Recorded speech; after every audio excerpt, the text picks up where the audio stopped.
Hello everyone, welcome to all in सॉकी classes. I am Ratnesh. तो आज हम लोग सॉल्व करेंगे एक्सरसाइज 3.3 का क्वेश्चन नंबर 5। फर्स्ट पार्ट देखते हैं। फर्स्ट पार्ट में क्या है, हमारे पास एक मैट्रिक्स ए गिवन है एंड एक मैट्रिक्स बी गिवन है। देन हमने प्रूफ करना है A B whole dash is equal to B dash A dash. A dash का मतलब क्या होता है, जो भी मैट्रिक्स गिवन है उसका ट्रांसपोज। ठीक है, ट्रांसपोज निकालना। तो हम सबसे पहले क्या करेंगे, ए इंटू बी करेंगे, मतलब ए बी का मल्टीप्लाई करेंगे। देन हमारे पास जो मैट्रिक्स आएगी उसका हम ट्रांसपोज निकाल देंगे। ठीक है, एंड राइट हैंड साइड में क्या करना है, हमने पहले ये जो मैट्रिक्स बी गिवन है इसका ट्रांसपोज निकालेंगे। एंड ए डैश है, ए है, ए मैट्रिक्स गिवन है, इसका ट्रांसपोज निकालेंगे। देन फिर B transpose multiplied by A transpose करेंगे। तो दिस बोथ सेट्स आपकी कैसी हो जाएंगी, इक्वल आ जाएंगी। बस हमने यही वेरीफाई करना है और ये आपकी इंपॉर्टेंट प्रॉपर्टी भी है। ठीक है, जब आप इस क्वेश्चन को सॉल्व कर लेते हैं आपको समझ आ जाता है कि हाँ हम इस टाइप से करते हैं, तो ये आपकी प्रॉपर्टी भी है। हो सकता है एमसीक्यू में पूछ लें वो 1 मार्क में। ठीक है 1 मार्क में पूछ लें कि A B whole dash is equal to B dash A dash. ठीक है, तो आप अगर आपने इसको बहुत अच्छे से किया हुआ है, सॉल्व किया हुआ है, तो क्वेश्चन सॉल्व करने से क्या होता है, आइडेंटिटीज़ जितनी भी हैं, फॉर्मूले जितने भी हैं, वो हमारे माइंड में फिट हो जाते हैं अगर हमने उस पर बेस्ड क्वेश्चंस कर लिए। अगर आप ऐसे आइडेंटिटी लर्न करोगे या फिर ऐसे प्रॉपर्टी लर्न करोगे तो फिर हो सकता है कभी भूल जाएं। बट अगर हम ये क्वेश्चन सॉल्व कर लेंगे प्रॉपरली, देन फिर हमको ये माइंड में फिट हो जाएगा कि हाँ ए इंटू बी होल डैश किसके इक्वल होता है, बी डैश इंटू ए डैश के इक्वल होता है। क्यों? क्योंकि हमने प्रूव भी किया हुआ है और प्रॉपर्टी तो है ही। ठीक है, चलिए स्टार्ट करते हैं सॉल्व करना। सबसे पहले क्या है, ए और बी का हमने क्या करना है, मल्टीप्लाई करना है। तो जब भी हम दो मैट्रिसेस का मल्टीप्लाई करते हैं तो सबसे पहले हम क्या चेक करते हैं कि दोनों के ऑर्डर्स की कुछ कंडीशंस होती हैं, वो चेक करते हैं। ठीक है, तभी आपका प्रोडक्ट क्या होता है, डिफाइंड होता है। तो अगर मैं इस मैट्रिक्स का ऑर्डर देखूँ तो कितना है, ये है आपका 3 रोज है एंड कॉलम कितना है 1। ठीक है, और अगर मैं यहाँ पर देखूँ, यहाँ पर कितनी रोज है, यहाँ पर आपकी 1 रो है एंड कॉलम कितने हैं, 1 2 3 कॉलम्स है। ठीक है, मल्टीप्लाई आपका डिफाइंड कब होता है, जब this is equal to this होगा तो फिर आपका मल्टीप्लाई क्या है, डिफाइंड है, मतलब ए इंटू बी आप फाइंड कर सकते हो। ठीक है, एंड जो रिजल्टेंट मैट्रिक्स आएगी ना वो कितने ऑर्डर की आएगी, 3x3 मैट्रिक्स की आएगी। ये चीज़ हमको पता है जब हमने मल्टीप्लिकेशन सीखा था। ठीक है, बट मैंने एक बार फिर से रिमाइंड करवा दिया तो वो सही रहेगा। ठीक है अब देखते हैं, मल्टीप्लाई करेंगे। फर्स्ट रो का किससे होता है, फर्स्ट कॉलम से होता है। तो फर्स्ट रो भी आपके पास ये है एंड फर्स्ट कॉलम सिर्फ ये है, मतलब फर्स्ट रो में हमारे पास एलिमेंट सिर्फ एक है और कॉलम में भी हमारे पास एलिमेंट सिर्फ एक ही है। ठीक है, तो कोई प्रॉब्लम नहीं है, इसका मल्टीप्लाई इससे होगा। यहाँ भी कोई एलिमेंट्स नहीं है, यहाँ भी कोई एलिमेंट्स नहीं है, तो बस दिस आ जाएगा। ठीक है, 1 इंटू -1 कितना हो गया, -1 हो जाएगा। देन फिर आपका क्या होगा, फर्स्ट रो सेकेंड कॉलम, यहाँ 2 आएगा। अब डायरेक्टली ही मल्टीप्लाई होगा, क्यों? क्योंकि हमारे पास रो में सिर्फ एक ही एलिमेंट है, कॉलम में भी एक एलिमेंट है, तो डायरेक्ट एलिमेंट्स का मल्टीप्लाई करेंगे और देखते हैं क्या रिजल्ट आता है। देन अब हम क्या करेंगे, 1 इंटू 1। ठीक है, 3x3। अब सेकेंड रो फर्स्ट कॉलम, यह आएगा आपका 4।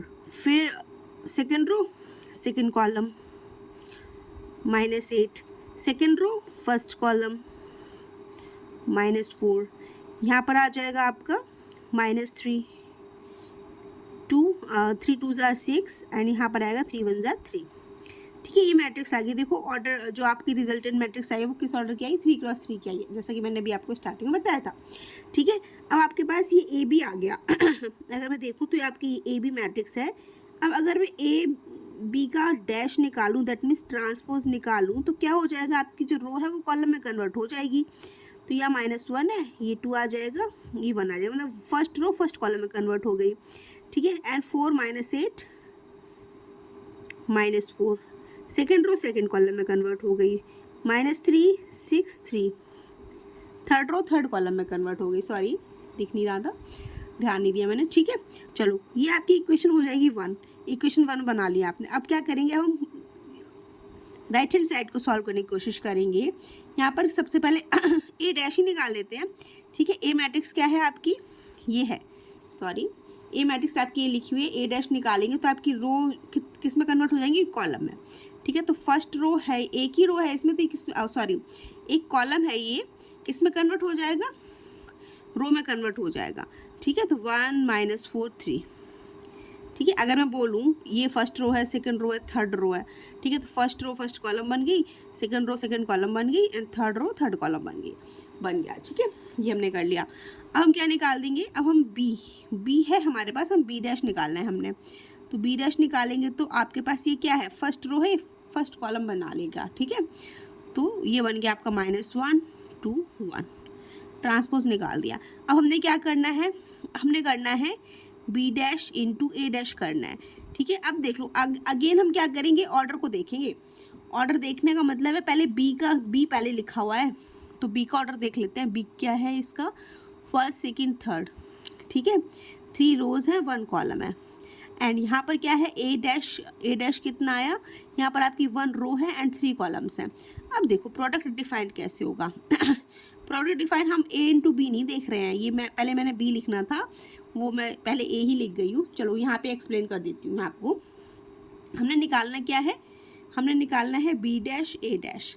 ठीक है, तो बी डैश का जो आपका ऑर्डर है वो है आपका 3x1 का, एंड ए डैश का जो ऑर्डर है वो है आपका 1x3 का। ठीक है, अब अगेन देख लो यहाँ पर 1 और 1 इज इक्वल टू 1, देन फिर आपका प्रोडक्ट क्या हो गया, डिफाइंड हो गया, और जो रिजल्टेंट मैट्रिक्स आएगी वो 3x3 ऑर्डर की आएगी। ठीक है, 3x3 की आएगी। अगर आप यहाँ पर डायरेक्ट ऐसे कर देते ए डैश मल्टीप्लाई बी डैश कर देते तो प्रोडक्ट तो यहाँ से भी निकल आएगा, क्योंकि आपको डिफाइंड दिख रहा है 3 is equal to 3, but answer गलत आ जाएगा। क्यों, क्योंकि ए डैश बी डैश तो निकालने नहीं, हमने क्या निकालना है, बी डैश ए डैश निकालना है। तो हम प्रॉपरली लिखेंगे और करेंगे। ठीक है, पहले मैंने बी डैश ही लिखना था, लेकिन कोई नहीं, हमने अगर ऐसे लिख लिया है तो हम इसको ऐसे साइड में करके देख लेंगे, चेक कर लेंगे, और जब आपको क्वेश्चन सॉल्व करने की प्रैक्टिस हो जाएगी ना तो बहुत ईजिली आप समझ सकते हो। ठीक है, मुझे एक्सप्लेन करके बताना था, इसलिए मैंने आपको इस तरीके से बता दिया। अब हम सॉल्व करते हैं। ठीक है, अगेन प्रोडक्ट फाइंड करेंगे, सेम इसी तरीके से प्रोडक्ट फाइंड हो जाएगा। ठीक है, हम सबसे पहले लिखेंगे बी मैट्रिक्स क्या है, -1 2 1। ठीक है, अगेन लिख लेते हैं, 3x1 का है ऑर्डर, और हमारे पास है 1 -4 3, ये है हमारे पास 1x3।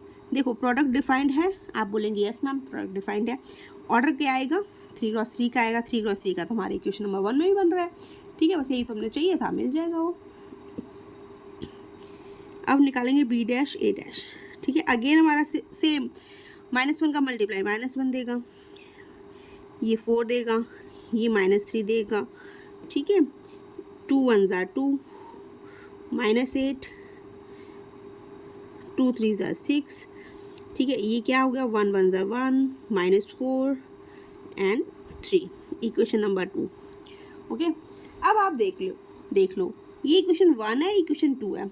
ठीक है, बाय कंपेयरिंग इक्वेशन 1 एंड 2, देखो -1 लिखा हुआ है, 4 -3 2 -8 6 1 -4 एंड 3। ठीक है, अब देखो by equating equation 1 and 2, then आपको क्या मिलेगा, यहाँ लिख लेना बाय फ्रॉम इक्वेशन 1 एंड 2। चलो मैं लिख देती हूँ। ठीक है, फ्रॉम इक्वेशन 1 एंड 2 हमको क्या मिला, हमको मिला ए बी का whole dash is equal to B dash and A dash. अब आपने ये क्वेश्चन सॉल्व कर लिया और ये आपकी प्रॉपर्टी भी है, तो क्वेश्चन सॉल्व करने से आपको क्या पता चला, प्रॉपर्टी, चलो आपने पढ़ी थी प्रॉपर्टी, आपने लर्न भी कर लिया, हो सकता है आप 4 दिन बाद भूल गए हो, लेकिन जब आपने क्वेश्चन सॉल्व कर लिया ना, क्वेश्चन सॉल्व करके आपके पास प्रूफ हो गया कि हाँ ये प्रॉपर्टी सही होती है। क्या कि ए बी का मल्टीप्लाई करके जब उसका ट्रांसपोज निकालते हो वो किसकी इक्वल आता है, बी डैश और ए डैश के इक्वल आता है, बी डैश मल्टीप्लाई ए डैश के। ठीक है, तो प्रॉपर्टी भी याद होगी, क्वेश्चन भी हमने तरीके से सॉल्व कर लिया, बहुत अच्छे से समझ आ गया होगा। ठीक है, अब जो सेकंड पार्ट है उसको आप खुद से ट्राई सॉल्व करने की कोशिश करना। ठीक है, अगर नहीं आते तो फिर आप मेरे से कमेंट बॉक्स में कमेंट करके पूछ सकते हैं। अब हम क्वेश्चन नंबर 6 सॉल्व करते हैं। क्वेश्चन नंबर 6 में हमको मैट्रिक्स गिवन है, 2x2 की मैट्रिक्स है।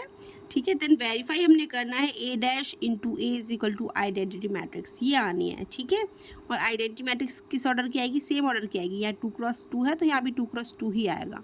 ठीक है, देखो ये भी आपकी, जैसे हमने अभी लास्ट क्वेश्चन सॉल्व किया था क्वेश्चन नंबर 5, उसमें भी हमारी प्रॉपर्टी थी। ठीक है, हमने कॉन्सेप्ट में सीखा हुआ था वो कि वो हमारी प्रॉपर्टी थी, उस पर बेस्ड हमने क्वेश्चन कर लिया, प्रॉपर्टी हमको बहुत अच्छे से समझ आ गई, अब हम भूलेंगे नहीं कभी। ठीक है, ऐसे ही हमारी सेकंड प्रॉपर्टी आ गई। सेकंड प्रॉपर्टी क्या, मतलब सेकंड प्रॉपर्टी मतलब अनदर प्रॉपर्टी आ गई हमारी। ठीक है, अनदर प्रॉपर्टी आ गई, उसमें वो क्या है हमारी, ए जब भी आप किसी भी मैट्रिक्स का ट्रांसपोज और उस मैट्रिक्स का मल्टीप्लाई करेंगे तो आइडेंटिटी मैट्रिक्स आ जाती है, ठीक है। ये कॉन्सेप्ट है आपका नेक्स्ट, ठीक है। तो अब जैसे आप इस क्वेश्चन को सॉल्व करेंगे तो आपको ये वाली प्रॉपर्टी भी माइंड में फिट हो जाएगी, क्या, transpose of A into A is equal to I, identity matrix आनी है, ठीक है। एमसीक्यूज में आ जाए या फिर प्रूफ करने के लिए आ जाए, कैसे भी आ जाएगा, बहुत ईजिली सॉल्व कर पाएंगे, ठीक है। तो सबसे पहले तो हमने क्या करना है, ए डैश निकालना है, ठीक है। ए ये हमारी गिवन है, ए डैश निकालना है। फर्स्ट रो फर्स्ट कॉलम में कन्वर्ट कर लेंगे, cos alpha upon sine alpha, ये minus sine alpha and cos alpha, convert कर लिया। अब हमने क्या निकालना है, ए डैश ए निकालना है। तो हमने लिखा ए डैश क्या आया है, cos alpha minus sine alpha and sign alpha cos alpha. फिर हम लिखेंगे ए क्या है हमारे पास, ए है cos alpha sine alpha minus sine alpha and cos alpha, ठीक है।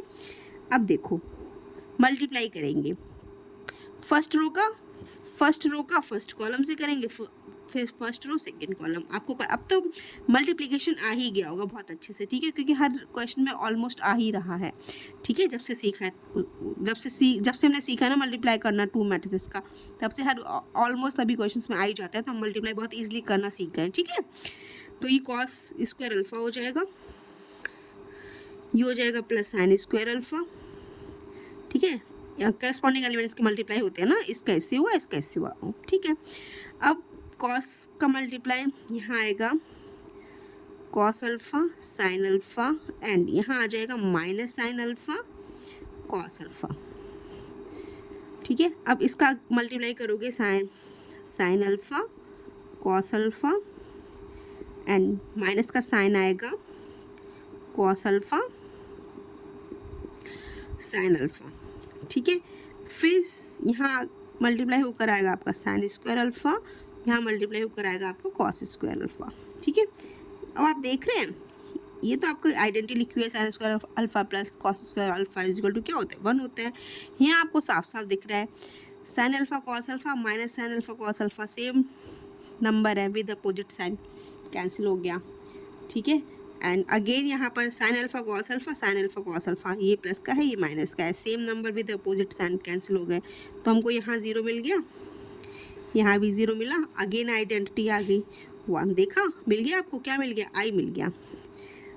क्या लेकर चले थे हम, लेकर चले थे therefore A dash into A is equal to, identity आ गई, हमने प्रूफ कर लिया, ठीक है, हैंस प्रूफ कर लिया हमने। देखा आपने एक क्वेश्चन सॉल्व हो गया बहुत आसानी से, और ये वाली प्रॉपर्टी आपको माइंड में फिट हो गई। अब आपको क्या पता है कि किसी भी मैट्रिक्स का उसके ट्रांसपोज से मल्टीप्लाई करेंगे तो हमको आइडेंटिटी मैट्रिक्स मिलने वाली है, ठीक है।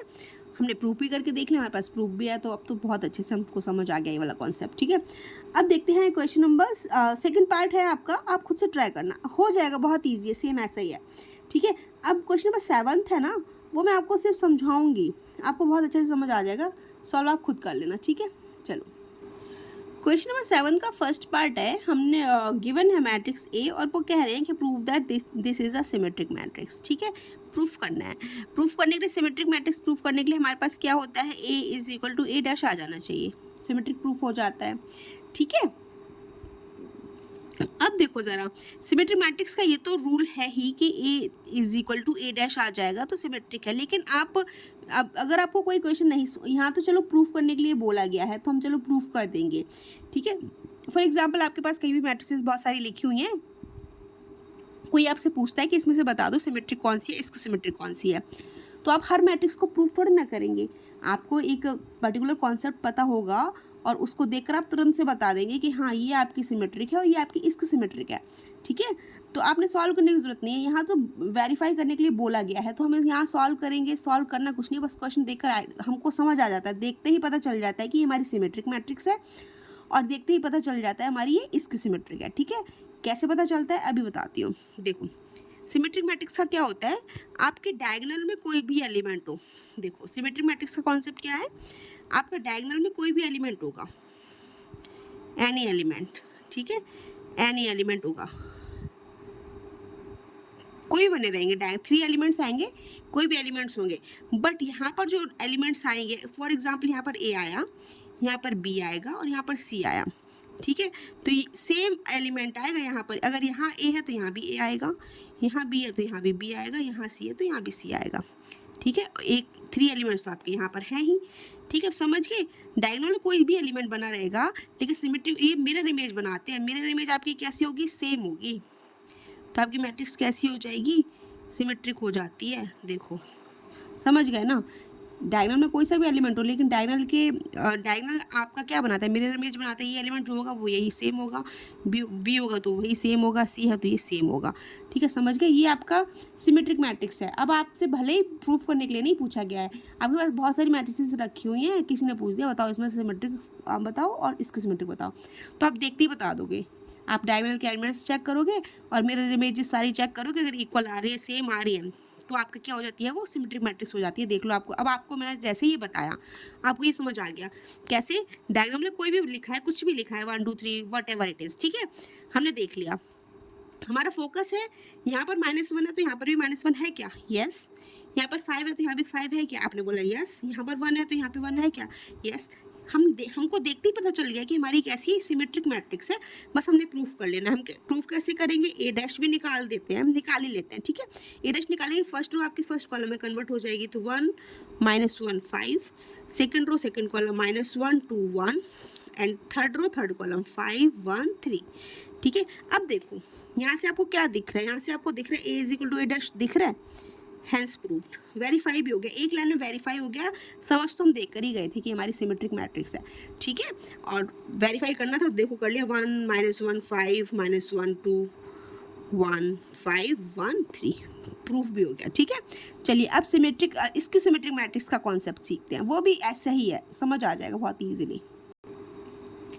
अब इसके सिमेट्रिक मैट्रिक्स का कॉन्सेप्ट, इसको सिमेट्रिक मैट्रिक्स का कॉन्सेप्ट देखें अगर, तो क्या होता है, सिंपल होता है आपका, A dash is equal to क्या आ जाना चाहिए, -a आ जाएगा, then we can easily say that this is a इसकी सिमेट्रिक मैट्रिक्स। देखकर आइडिया कैसे लगेगा, भले ही प्रूफ करने के लिए ना दिया जाए, बट देख के ही कैसे आइडिया पड़ेगा, ठीक है, वो देख लेते हैं। कॉन्सेप्ट है आपका, डायगोनल एलिमेंट्स आपके कैसे होंगे, 0 होंगे, ये 0 होगा, ये 0 होगा, ये 0 होगा, ठीक है।